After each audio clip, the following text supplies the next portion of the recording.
Amigos queridos, mais uma vez, um bom dia, especialmente se eu não conseguir cumprimentar você no começo do nosso culto. É uma alegria estarmos juntos mais uma vez, mais um domingo, celebrando a Jesus, adorando o seu nome e tendo nosso coração aberto para a sua palavra e os efeitos dela na nossa vida.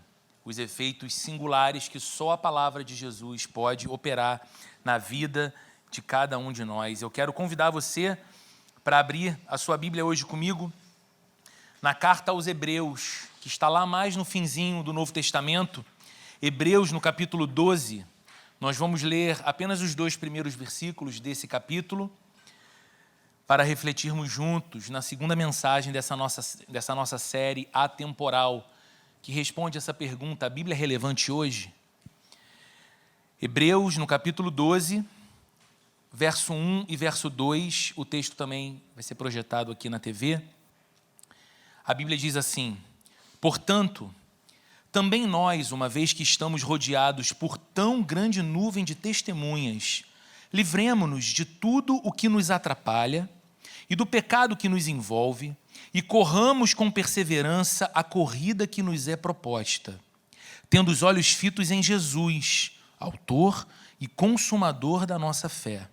Ele, pela alegria que lhe fora proposta, suportou a cruz, desprezando a vergonha, e assentou-se à direita do trono de Deus. Vamos orar? Senhor, nessa manhã tão bonita, tão especial para o nosso coração, num culto onde, de modo tão perceptível, nós notamos a presença do Senhor em nosso meio, as nossas canções oram, pedem, clamam por mais do Senhor, mais do Teu reino em nós, da Tua companhia conosco. E, Senhor, nós sabemos que estas palavras nunca são recebidas pelo Senhor de qualquer maneira, mas como um clamor que o Senhor tem prazer em atender. Quando esperamos mais de Ti, o Senhor nos oferece mais. Quando ansiamos por mais de Ti, o Senhor se revela mais a nós. E isso tudo é feito através da Tua palavra, que nos leva ao conhecimento não apenas intelectual, cognitivo, mas também no campo da experiência de quem o Senhor é e da espécie de vida que o Senhor nos criou para viver. Então, Senhor, aquilo que o Teu propósito determinou para o dia de hoje na nossa vida, através da palavra pregada, que se cumpra pela Tua bondade, pelo Teu amor, pela Tua misericórdia, em nome de Jesus. Nós oramos. Amém.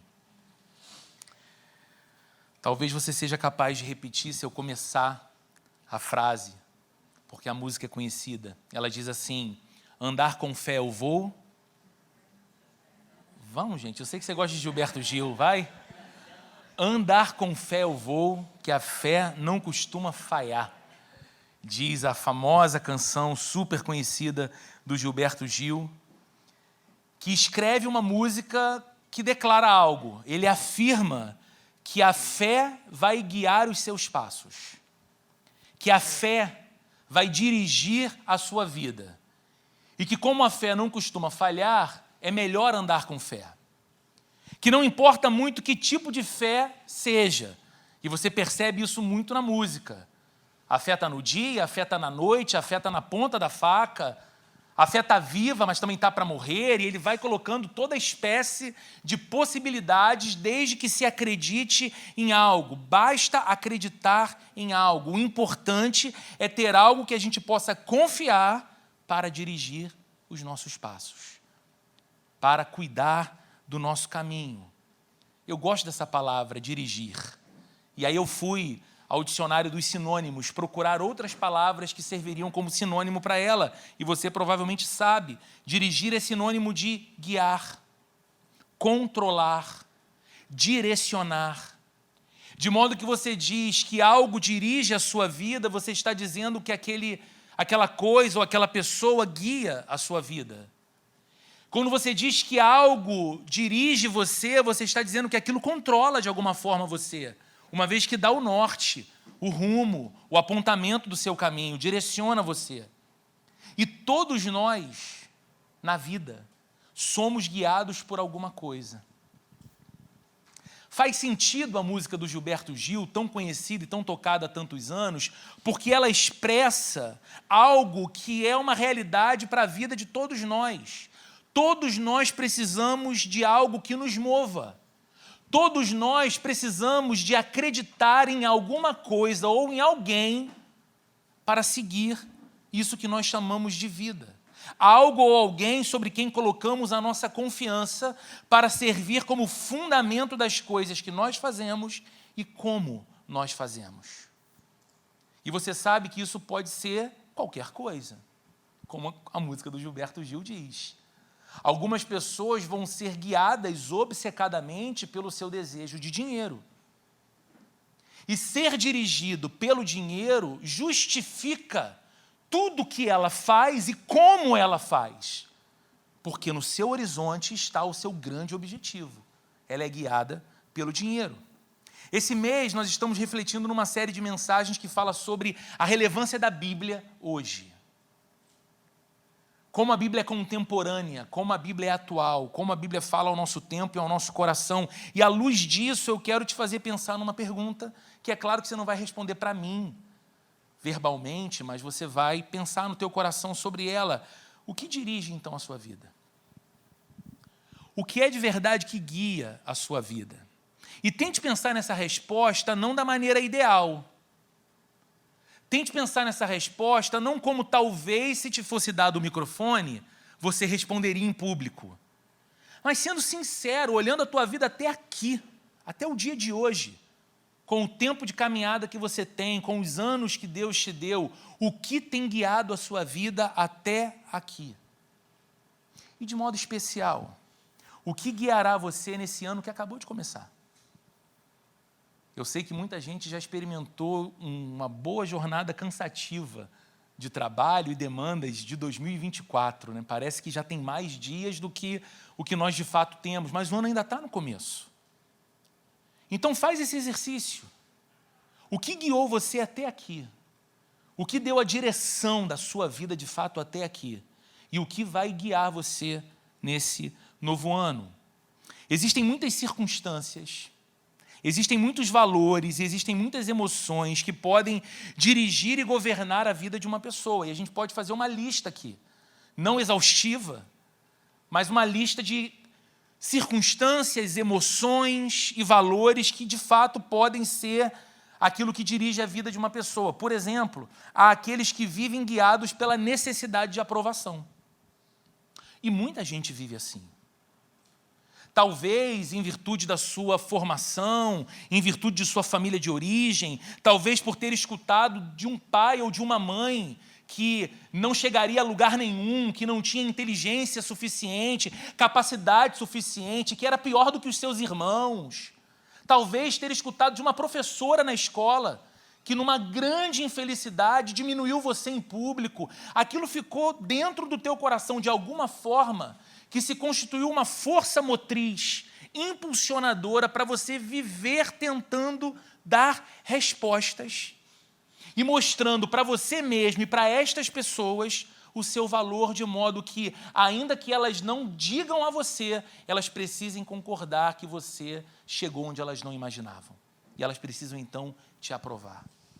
Quantas pessoas dirigem, então, assim as suas vidas, mais preocupadas com os outros do que consigo? Nós vivemos num tempo em que muita gente é dirigida pelo materialismo, e eu quero tentar explicar isso do modo mais prático possível. Numa sociedade consumista como essa que a gente vive, que associou felicidade com poder de compra, é uma tentação muito grande você ser alguém materialista. Porque você pensa que só pode ser de fato feliz, que só pode ter de fato aquele prazer satisfatório da vida à medida que você progride, e progresso ficou associado com progresso financeiro. Você morava num endereço e agora mora num melhor, você tinha uma casa de certo tamanho, agora tem uma outra, você dirigia um tipo de carro, agora você tem um outro tipo de carro, você fazia viagens específicas e agora você faz outro padrão de viagens, e essas coisas, gente, em si mesmas não tem problema algum, ok? É bom progredir. O problema é quando isso se torna a força que nos move. O que guia a minha vida? O que guia a minha vida é ter mais, conquistar mais, desfrutar mais, curtir ainda mais, ter não apenas em fartura, mas quem sabe em excesso, e provar para mim mesmo que eu consigo acumular cada vez mais. Algumas pessoas são dirigidas em suas vidas pelo medo do desconhecido. Tem gente que nessa época que a gente está, início do ano, ou a transição do final do ano para o novo ano, olham não com aquela expectativa otimista para os dias que virão, mas com medo, medo real, medo do desconhecido. O que as apavora é justamente olhar para frente e ver uma névoa, porque você não tem clareza do que te espera do outro lado.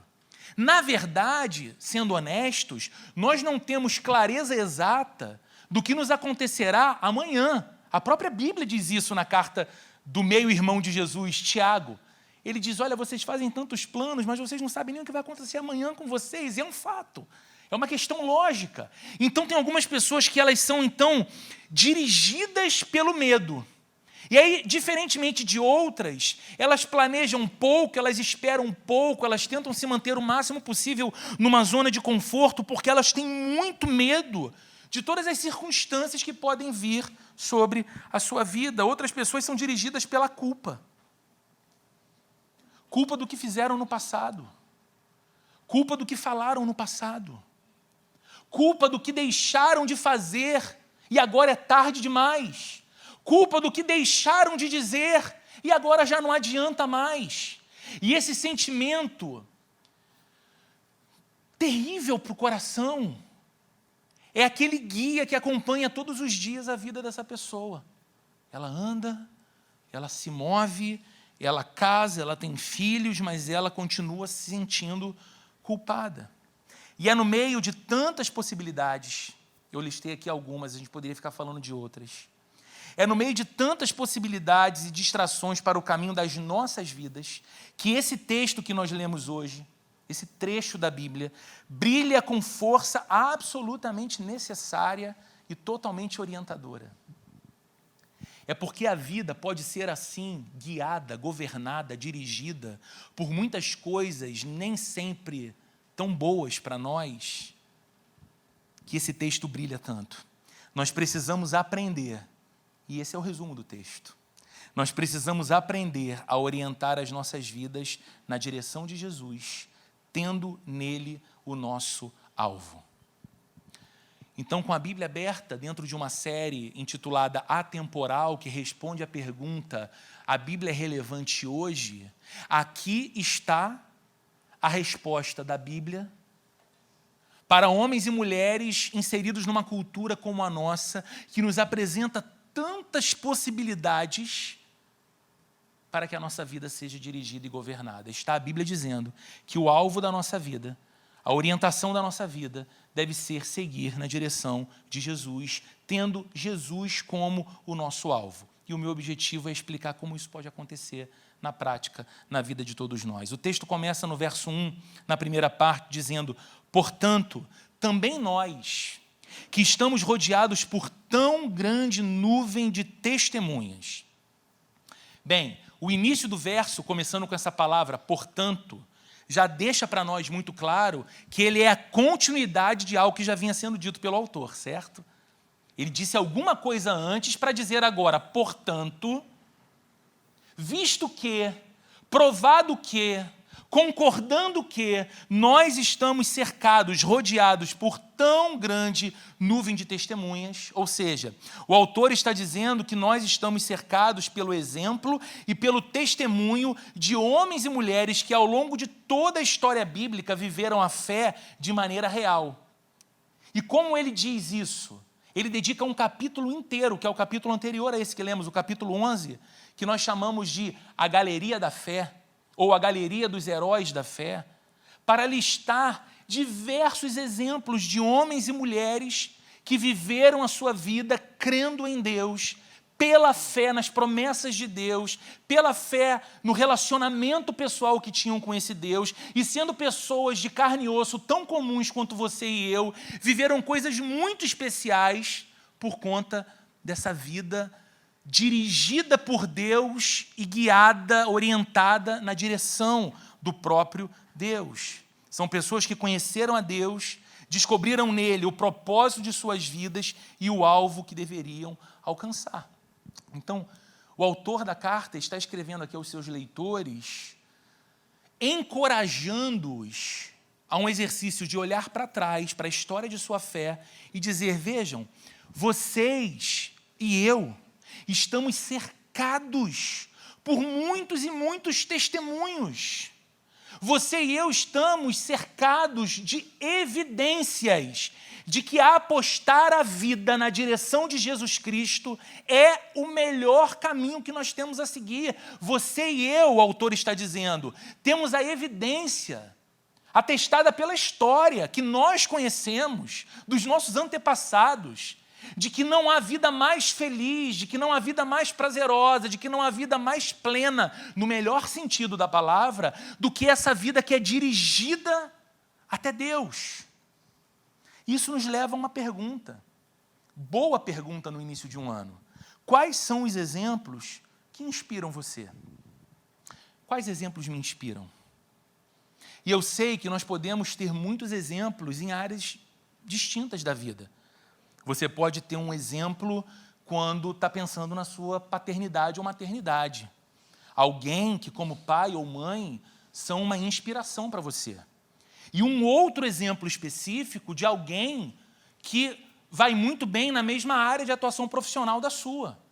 Nós temos muitos exemplos em áreas distintas, mas todos nós, de alguma forma, nos permitimos ser guiados por grandes modelos. Aquele tipo de vida que a gente olha, sabe que não é a nossa, mas admira como uma inspiração para a nossa. E a pergunta é, quais têm sido os seus modelos? Quem tem servido de inspiração para você? E fazendo o exercício do autor da carta aos Hebreus, escrevendo aos cristãos que liam no primeiro século, pegando esse texto e fazendo as mesmas perguntas ao nosso coração, lembrando, e depois você pode ler em casa o capítulo 11 de Hebreus, e ele fala o nome de várias pessoas ali que viveram pela fé. Será que nós temos sido homens e mulheres inspirados pela devoção de Enoque, que é alguém que ele lista ali em Hebreus capítulo 11, na Galeria da Fé? Enoque era um homem tão devotado a Deus, Enoque era um homem tão apegado a Deus, Enoque era um homem tão íntimo de Deus, que chega um ponto, e a Bíblia diz, que Enoque já não era mais porque Deus o havia tomado para si. Ou seja, Enoque é um homem que não experimenta a morte, porque Deus o leva para si. Será que nós temos sido inspirados pela devoção a Deus de um homem como Enoque? Nós temos sido inspirados pela obediência de Noé? Porque quando a gente escuta o nome Noé, a gente associa rapidamente com duas coisas. Nos tempos mais modernos, o nome em inglês e um monte de gente dando nome de filho. Noah. Ninguém batiza de Noé, né? Mas Noah ficou moderno. E a outra coisa que a gente associa é a história da arca, e dilúvio, e os animais na arca. Mas tem uma coisa impressionante nisso tudo. É que a Bíblia descreve a história de Noé como um homem justo e íntegro num tempo de extrema corrupção e degeneração da sua sociedade. Ao ponto daquela sociedade ser uma sociedade condenável aos olhos de Deus, mas Deus olhar para Noé e sua casa, Noé e sua família, e vê-los como justos. E Deus dá então a esse homem uma missão difícil, que envolve, como você conhece a história, da construção da arca e todo aquele desafio. Imagine as pessoas à volta vendo Noé construindo aquela grande embarcação, porque esperava por uma grande chuva que cairia dos céus, porque Deus disse. Talvez fosse tido como louco por muitos, mas foi obediente. A obediência de Noé a Deus inspira a nossa obediência a Deus. A fé de Abraão, tem até música com esse nome. A fé de Abraão, que é citado mais de uma vez no capítulo 11 de Hebreus, inspira a sua fé. Um homem que escuta de Deus que ele deveria deixar a sua casa, a sua comunidade, o núcleo de sua família, com tudo estabelecido e viajar na direção de um lugar que Deus mostraria ainda para ele. Ou seja, Deus não disse, Abraão, saia daqui e vá para lá. Ele disse, Abraão, saia daqui e no caminho a gente se fala. E ele crê que aquele Deus que fala com ele era amoroso e bondoso o suficiente para guiá-lo na direção que o próprio Deus tinha. Abraão crê que mesmo sendo idoso, casado com uma idosa estéril, a promessa de Deus não teve um endereço errado, quando disse que deles dois viria um filho e eles teriam a semente de uma incontável multidão de pessoas, uma grande família, de onde viria o Messias, de onde viria o Salvador. A Bíblia diz que Abraão creu na promessa de Deus e isso foi atribuído a ele como justiça, inclusive. A fé de Abraão para crer até nas promessas difíceis, mas porque feitas por Deus, jamais deixarão de ficar sem o seu cumprimento. Inspira a sua fé. A integridade de José inspira a sua integridade. E é tão difícil a gente falar de integridade numa época em que as pessoas até parecem estimar a ética, desde que seja uma ética que não me custe muito. Aquilo que os pensadores do nosso tempo chamam de ética indolor. Ou seja, eu quero um mundo bom, eu quero uma sociedade justa, eu quero um país melhor. Mas se isso doer no meu bolso, se isso exigir muito de mim, não, esse preço eu não quero pagar. E a gente olha para um homem como José, que poderia ter sido guiado por amargura, pela traição dos seus irmãos, podia ter sido guiado por uma saudade avassaladora de seu pai, sabendo que nunca mais provavelmente voltaria a ver seu pai, ele era um filho tão amado de Jacó. José, que poderia ter sido guiado por tantos sentimentos ruins e impróprios, foi guiado por Deus, mesmo quando esteve na prisão, mesmo quando estava servindo no palácio de Faraó. Você conhece a história quando ele está na casa de um dos oficiais do governo egípcio, e ele é provocado pela esposa daquele homem, e ele foge daquele problema, ele foge daquela abordagem, daquela mulher que queria ir para a cama com ele, porque ele diz, como eu poderia fazer tão mal ao seu marido e mais ao meu Deus? José era um homem íntegro. A integridade de José inspira você. A paixão de Moisés pela presença de Deus inspira você. Eu estou citando apenas alguns nomes que aparecem em Hebreus capítulo 11 que nós não lemos, mas é o que justifica o texto que nós estamos lendo no capítulo 12, ok? Moisés era um homem tão apaixonado pela presença de Deus, o Deus que se revelou a ele no deserto, quando ele apacentava as ovelhas do seu sogro, que deu a ele uma missão tão doida de voltar ao Egito, de onde ele tinha fugido, para ser o libertador do povo de Deus, que era escravo há mais de 400 anos no Egito.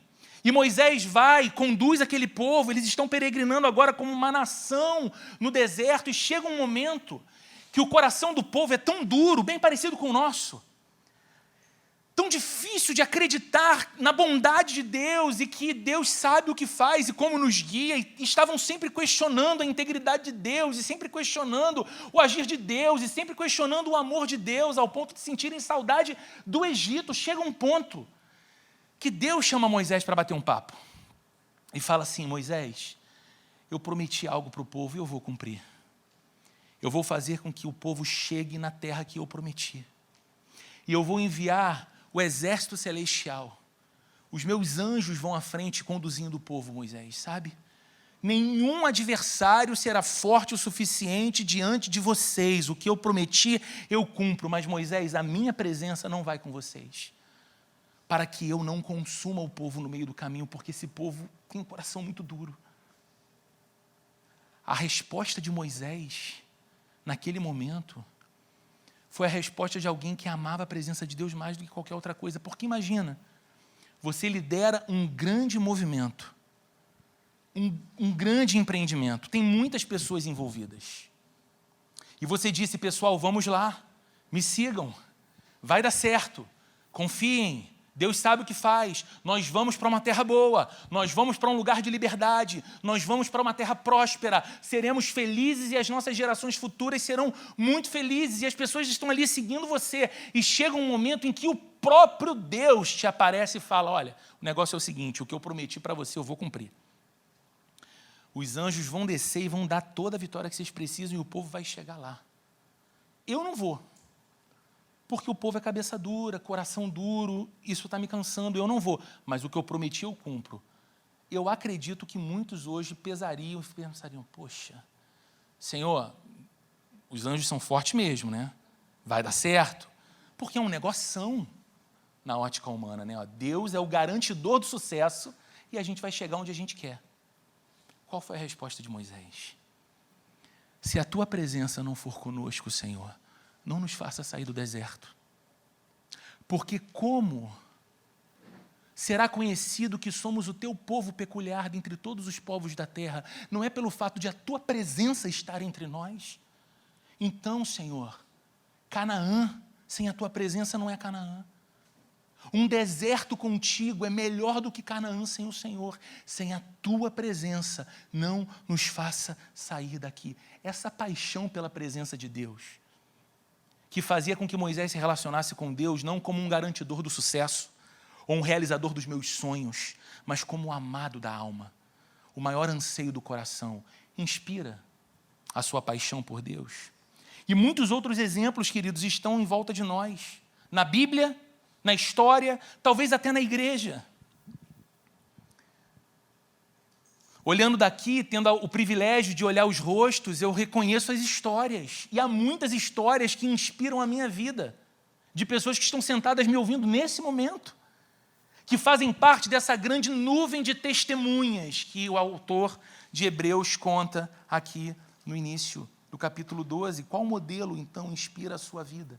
Provavelmente você tem uma inspiração na sua vida profissional, você tem uma inspiração de alguém que cuida da saúde de modo que desafia você a cuidar da sua também, uma inspiração na maternidade, na paternidade, mas quem é a sua inspiração para uma vida mais parecida com a vida de Jesus? O texto segue dizendo, então, ainda no verso 1, portanto, também nós, uma vez que estamos rodeados por tão grande nuvem de testemunhas, livremo-nos de tudo o que nos atrapalha e do pecado que nos envolve e corramos com perseverança a corrida que nos é proposta. As pessoas para quem essa carta foi escrita eram judeus convertidos, moradores de Roma. Haviam desenvolvido um forte interesse por esportes, porque isso era comum no contexto de Roma daquela época.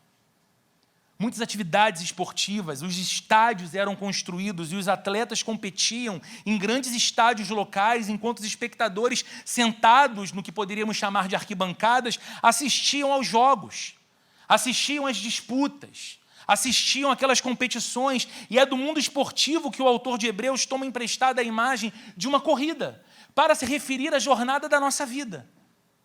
Ele associa e compara a vida de todos nós como uma corrida, e diz que nós temos uma corrida proposta por Deus.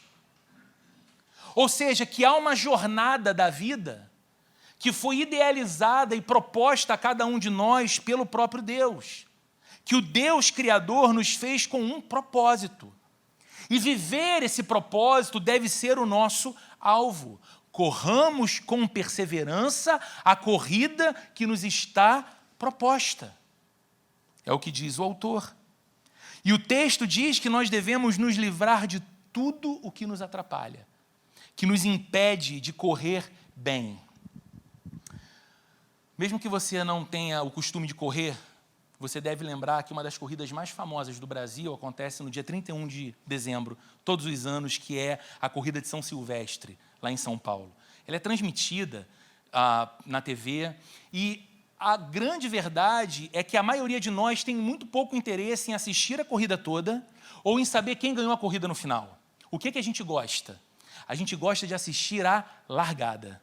Por quê? Porque tem um monte de maluco no dia 31 de dezembro, que vai correr 16 quilômetros vestido de Batman, com o martelo do Thor, vestido de Guerra nas Estrelas, carregando faixa, né? Iguaba Grande, ele está lá em São Paulo, fazendo a corrida, segurando uma faixa enorme, carregando um carrinho com alguma coisa, vestido de Papai Noel com um saco de presente, e a gente dá risada daquilo. Só que essas pessoas nunca sequer cruzam a linha de chegada. A diversão delas está justamente ali naquele momento da largada, onde elas vão aparecer para as câmeras, a televisão vai mostrar que elas estão ali. Mas quem ganha a São Silvestre? Quem são os corredores que vencem a São Silvestre? São aqueles que estão vestidos e equipados da forma mais adequada para se fazer uma corrida. Ele não está com a bota do Papai Noel. Ele está com um tênis apropriado para correr. Ele não está com uma fantasia do Batman. Ele está com roupas muito leves, que nem mesmo o seu suor pesa. Porque tudo faz diferença na performance do corredor. Veja, o autor aos Hebreus está sendo intencional, associando a nossa vida ou comparando a nossa vida com uma corrida. E dizendo que você e eu devemos nos livrar de tudo que nos atrapalha correr bem. Devemos considerar a nossa corrida, a jornada que Deus nos propõe, e então nos livrar de tudo que compromete o nosso objetivo. Deus nos criou. Deus nos deu uma única vida irrepetível, vida que não é ensaio para uma próxima. Uma única vida, com um propósito.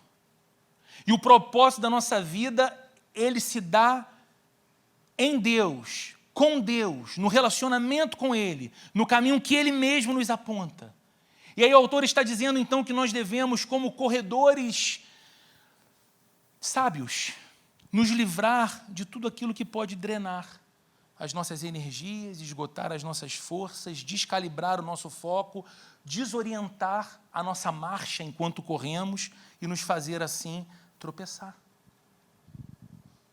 Sendo mais direto, tentando sair um pouco das ilustrações e das metáforas, queridos, tem muita coisa ocupando a nossa agenda. Tem muita coisa ganhando lugar no nosso coração e virando prioridade que Deus nunca nos pediu. E você sabe que é assim. Quando você volta para esse lugar de lembrar, eu não sou fruto do acaso, eu fui criado por um Deus que me amou antes de eu nascer e que estabeleceu para mim um propósito. E esse propósito tem a ver com a minha vida ao lado dele. O que eu faço, como eu faço, onde eu faço, tem a ver com o querer dele e a direção dele para a minha vida. Quando nós lembramos dessa verdade, nós precisamos concordar que muita coisa a gente coloca na nossa agenda. Muitas outras coisas nós vamos colocando como prioridade que Deus mesmo nunca pediu para nós. E uma coisa que você precisa lembrar é que tudo aquilo que nós priorizamos revela o que nós mais amamos. Eu sei que é muito comum, para os cristãos inclusive, dizerem, não, eu amo a Deus sobre todas as coisas. O amor por Deus vem acima de tudo. O amor por Deus vem acima do amor pela minha esposa, do amor pelos meus filhos, do amor pelo marido, diz a esposa, do amor pelos meus amigos, do amor pelo meu país, do amor pelo meu trabalho. Deus acima de todas as coisas. Mas o que as suas prioridades revelam? O que as minhas prioridades revelam? O que nós realmente amamos. Às vezes o nosso amor, a nossa idolatria pelo trabalho, ou pela recompensa do nosso trabalho, faz a gente alterar a agenda original que Deus nos deu. Deus nos ensinou a trabalhar, a produzir, a descansar, que não é apenas o reestabelecimento do cansaço, mas o descanso tem a ver com o que Deus fez ao fim da criação. Deus não se cansa, certo? Deus desfruta do que cria. Esse é o 7º dia. E o descanso é um mandamento, que é quando nós não apenas nos recuperamos do cansaço do trabalho, mas desfrutamos do trabalho e adoramos a Deus. Perceba o que a vida e a tolice da nossa agenda muitas vezes tem feito conosco. nós passamos a adorar o nosso trabalho, ele pede qualquer sacrifício e nós fazemos por ele. Nós trabalhamos no descanso, nós deveríamos desfrutar, nós deveríamos descansar, mas é quando a gente tenta se valer do único momento ou do único dia que a gente pode fazer o que nos outros dias foi impossível que nós fizéssemos. E a terceira e pior coisa, o que nós fazemos? Nós transformamos a nossa adoração a Deus em recreação. A gente vai para a igreja e avalia assim, hoje o culto foi bom. Hoje o culto não foi tão bom, não gostei muito da palavra. E a gente não sabe se o culto não foi bom e a pessoa não gostou da palavra porque a palavra não disse nada a ela ou justamente porque a palavra disse tudo a ela, mas que era incômodo de ouvir. Mas como ela está adorando o trabalho e ela está trabalhando no descanso, no momento dela adorar, ela se recria. Muitas vezes a vida se torna pesada porque nós impomos muita carga extra sobre a nossa própria vida. De novo, nós colocamos demandas que Deus nunca pediu de nós. Somos nós que colocamos essa carga. E precisamos lembrar das palavras de Jesus para Marta. Lembra da conversa dele com duas irmãs, Marta e Maria? Marta chateada porque ela está recebendo Jesus em casa, um monte de gente na casa dela, e ela quer receber Jesus bem, então ela começa a trabalhar. E ela ajeita a casa, ela prepara coisa na cozinha, ela serve do bom e do melhor. E Maria está tão encantada que Jesus está lá, que ela fica junto com os outros sentada na frente de Jesus. O que Jesus fala, ela quer ouvir. E aí a Marta, no zelo excessivo, vai até Jesus e fala, Senhor, fala com minha irmã. Estou num trabalho danado aqui. E ela curtindo ali o Senhor, e eu fazendo tudo sozinha, pede para ela me ajudar. Qual foi a resposta de Jesus para Marta? Marta, Marta, você está ocupada com tantas coisas, mas apenas uma é necessária. E Maria escolheu a melhor parte, que não lhe será tirada. O que Jesus estava dizendo? Nós somos mestres em colocar na nossa agenda demandas que Deus mesmo nunca nos pediu. Não apenas das coisas que nos atrapalham, nós devemos nos livrar. Das coisas que nos impedem de correr bem a jornada da nossa vida, mas em especial do pecado que nos cerca de perto. O texto diz do pecado que nos envolve. Livremos-nos de tudo que nos atrapalha e do pecado que nos envolve. Por quê, queridos? Porque o pecado nos afasta de Deus.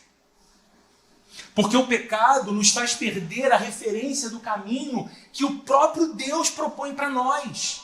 O caminho vai se tornando cada vez menos desejável para nós. Porque o pecado aponta para uma outra direção. Charles Spurgeon dizia o seguinte, enquanto houver paz entre você e o pecado, não haverá paz entre você e Deus. Porque Deus não tem comunhão com o pecado, enquanto Ele é um Deus santo. E essa nossa vida em que a gente vai dizendo que está tudo bem, para o pecado que se torna um hábito, e que a gente já não luta mais contra, e que a gente já não se constrange dele, a gente já não chora mais por causa dele. Veja, nós oramos e choramos porque Deus não nos dá coisas. Às vezes nós oramos ao ponto de chorar, falando, Deus, por favor, me dá essa bênção. Deus, por favor, me concede essa promoção no trabalho. Deus, por favor, me permite essa aprovação no concurso. Deus, por favor, cura essa pessoa que eu tanto amo. E a gente chora, esperando que Deus nos dê algo, mas nós não choramos na presença de Deus porque a gente não está parecendo com Jesus.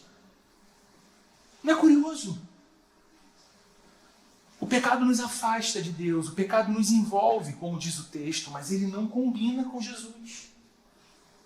E porque o pecado não combina com Jesus, ele também não deve combinar com a vida de um discípulo de Jesus.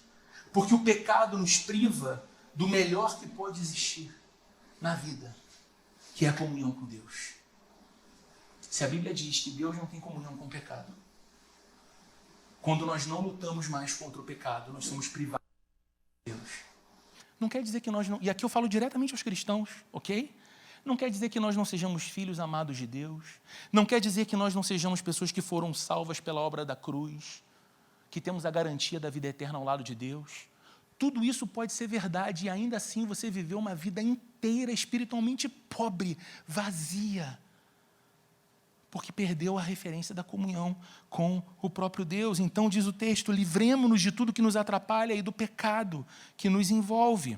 Olha o início do verso 2. Como nós fazemos isso? Tendo os olhos fitos em Jesus. Tendo o olhar centrado, focado em Jesus, autor e consumador da nossa fé.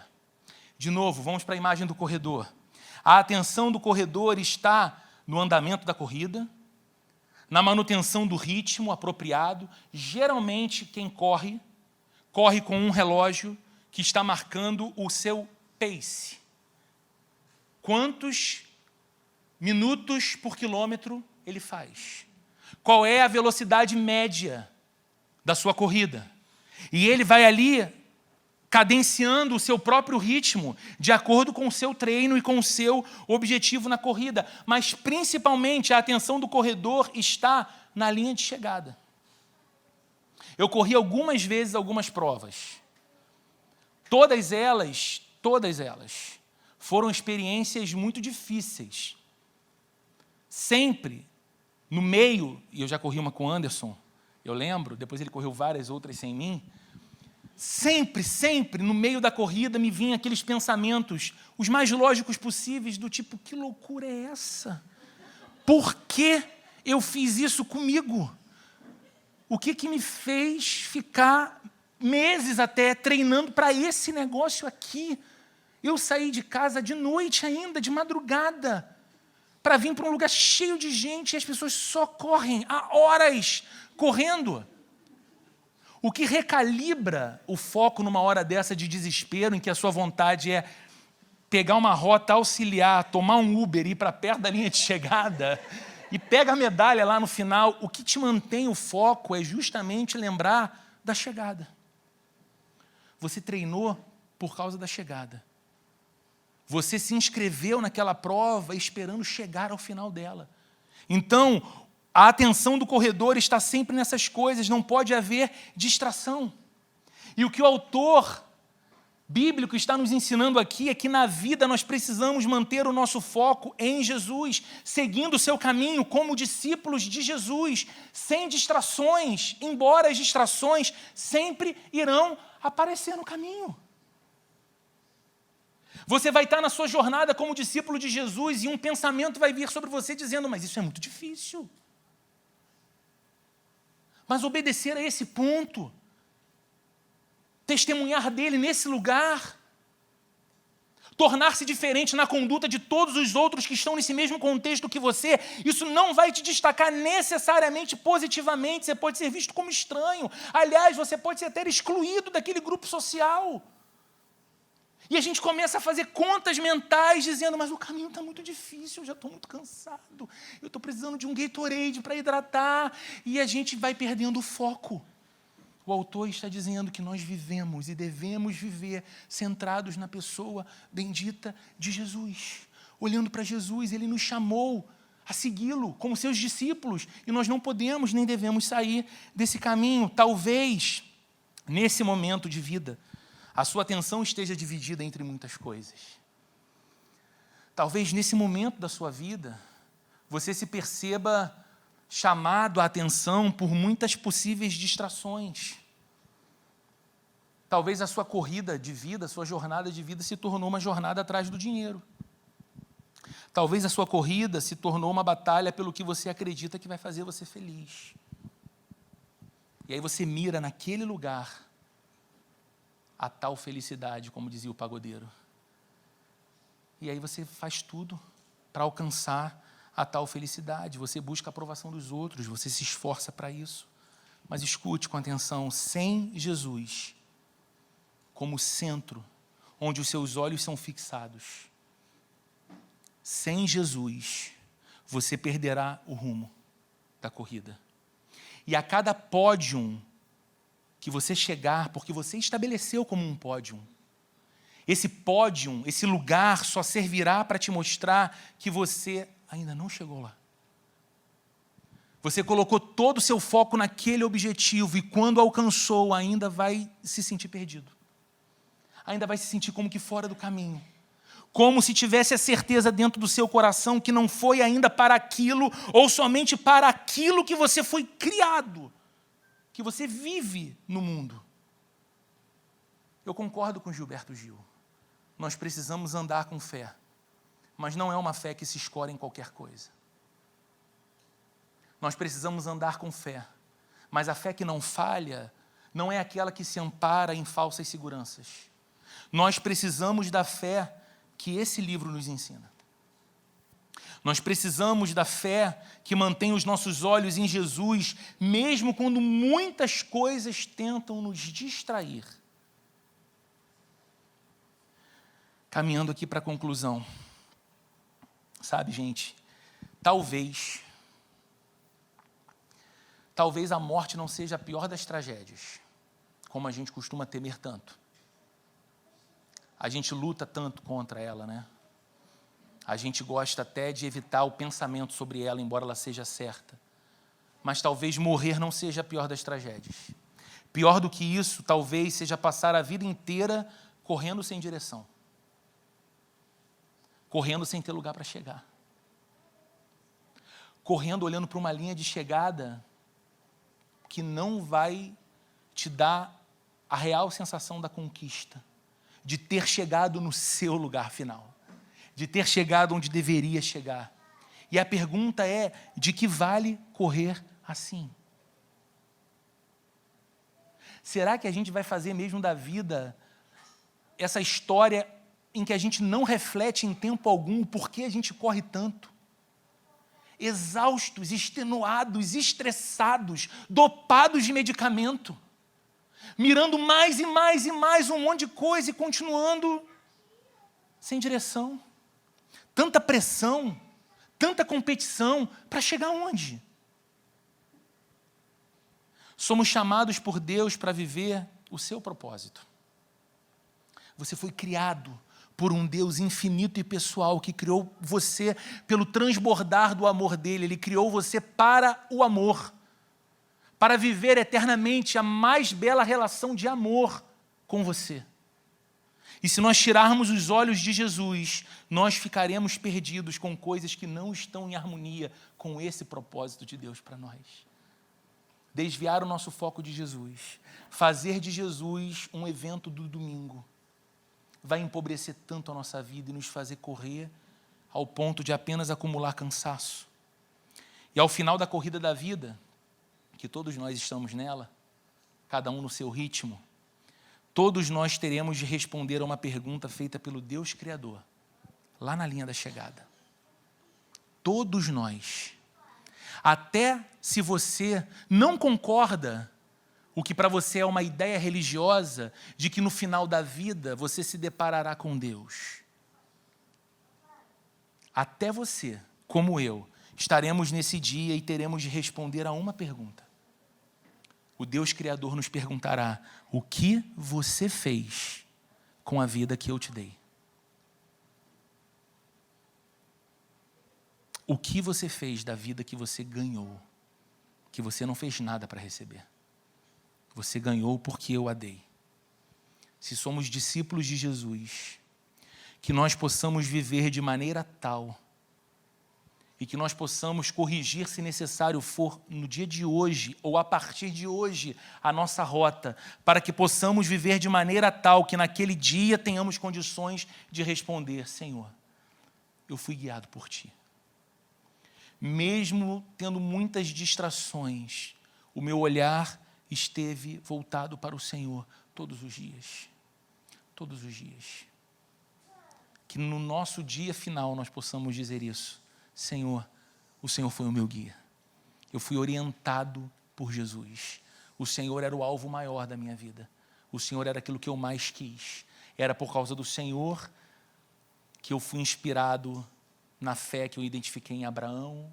Era por causa do Senhor que a vida do Enoque inspirava a minha devoção. Era por causa do Senhor que a devoção e o amor pela Tua presença, lá que Moisés apresentou, inspirou a minha vida. Foi por causa de Ti, Jesus. Foi olhando para Ti. Foi vivendo para Te seguir. Falhando, tropeçando, mas sempre sendo colocado de pé pela Tua graça. Foi olhando para Ti que eu vivi. E que nós não tenhamos o dessabor de naquele dia olhar para o autor da vida e termos de confessar, ainda que com constrangimento, mas sem poder mentir, tenhamos de confessar: eu vivi como se o Senhor não existisse. Eu me esqueci de Ti boa parte do tempo. Que o Senhor nos ajude e que a Bíblia seja esse fôlego que nos leva a desejar uma corrida com Jesus e na direção dEle. Vamos orar? Senhor, nós Te bendizemos nessa manhã. Te bendizemos pela Tua palavra. E pedimos ao Senhor que nessa nossa jornada de vida, que terá o tempo que o Senhor determinou para cada um de nós, que nós não venhamos consumir a nossa vida com distrações e coisas que nos roubarão do propósito para o qual fomos criados. O Senhor é um Deus que se importa conosco. O Senhor ama nos abençoar. O Senhor gosta de ver a prosperidade da nossa família. O Senhor gosta de ver a nossa saúde, a de nossos filhos. O Senhor gosta, Deus, de nos presentear com as Tuas bênçãos e que o nosso coração seja agradecido por reconhecer que o Senhor é um Deus generoso, mas acima de qualquer bênção que o Senhor pode nos conceder, não há bênção maior do que andar na Tua presença. Não há bênção maior do que a vida ao Teu lado e viver cada um dos nossos dias tendo Jesus como foco do nosso olhar, querendo aquilo que combina com Jesus, desejando aquilo que se harmoniza com o coração de Jesus, procurando ser na vida e manifestar através da vida aquelas coisas que identificamos em Jesus como seus seguidores, como seus discípulos. Concede a nós, Senhor, essa grande graça de vivermos conscientemente cada dia dessa corrida da vida, correndo na Tua direção, para a Tua glória. Que o grande amor de Deus o Pai, a graça de nosso Senhor e Salvador Jesus Cristo e a comunhão e a consolação do Espírito Santo esteja presente com cada um de nós, hoje e por toda a jornada da corrida da nossa vida, em nome de Jesus. Amém.